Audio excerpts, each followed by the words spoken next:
America, China ఈ రెండు countries మధ్య గత కొద్ది సంవత్సరాలుగా జరుగుతున్నటువంటి ట్రేడ్ టెక్ వార్ రాబోయే రోజుల్లో మరింత ముదిరే అవకాశం స్పష్టంగా కనబడతా ఉండదు.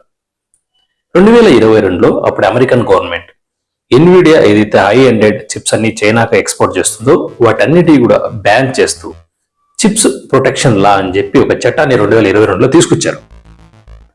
అప్పటి వరకు ఎన్విడియా మీద డిపెండ్ అయినటువంటి చైనా టెక్ కంపెనీస్ అన్ని కూడా సెల్ఫ్ డిఫెన్స్ లో పడిపోయి R&D మీద ఎక్కువ హై ఎండెడ్ ఏఐ చిప్స్ మీద రీసెర్చ్ చేసి డీప్ సీక్ను ఇంట్రడ్యూస్ చేశారు.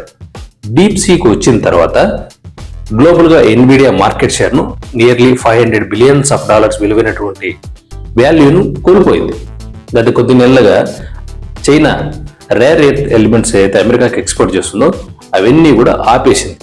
అప్పటి నుంచి ఈ రెండు దేశాల మధ్య జరుగుతున్నటువంటి ట్రేడ్ నెగోషియేషన్స్ అనుకున్న స్థాయిలో సత్ఫలితాలను ఇవ్వని పక్షంలోనే ట్రంప్ 100% టారిఫ్ విధించాడు అన్నది సత్యం.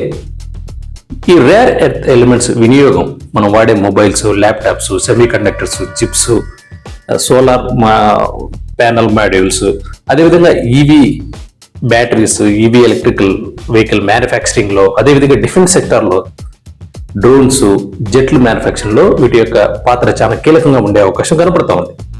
రాబోయే రోజుల్లో అయితే ఈ డిజిటల్ టెక్నాలజీ అడాప్షన్ లో అన్ని కంపెనీస్ డాటా సెంటర్ల మీద ఎక్కువ ఫోకస్ చేస్తూ ఉంటాయి కదా. ఈ రేర్ ఎర్త్ ఎలిమెంట్స్ వినియోగం లేకుండా డాటా సెంటర్లో ఇది చేయడం అనేది దాదాపు అసాధ్యం. ఇలాంటి టైంలో ట్రంప్ ఈ టారిఫ్ అనే ఒక భూతాన్ని చూపించి చైనాను తన కంట్రోల్లోకి తీసుకోగలుగుతాడా అంటే అది దాదాపు అసాధ్యమే అని చెప్పాలి.